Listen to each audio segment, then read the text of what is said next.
ლივერპულის ოფიციალურმა ვებგვერდმა გამოაქვეყნა სტატია, რომელშიც გუნდის ყოფილმა მეკარემ იერჟი დუდეკმა ალისონ ბეკერსა და გიორგი მამარდაშვილს შორის კონკურენციაზე ისაუბრა. მისი თქმით, მერსეიდსელებს მეკარის პოზიციაზე პრობლემები არ აქვთ, რადგან ორივე კიპერი მაღალი კლასია. დღეს ლივერპულს ორი ტოპ მეკარე ხავს. რთული სეზონი გველის.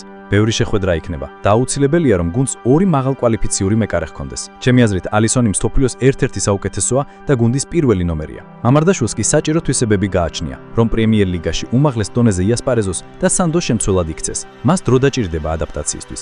ინგლისის ჩემპიონატი უფრო სწრაფია. მეკარეებზე უფრო მეტ ზეწოლას ახდენენ, განსაკუთრებით ფეხით თამაშის კუთხით. ასევე განსხვავებულია მსაჯობის სტილი, რაც თამაშზე გავლენას ახდენს.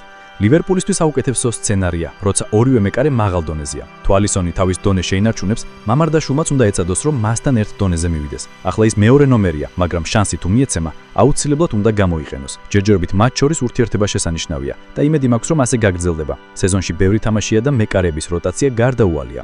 აღნიშნა დუდეკმა.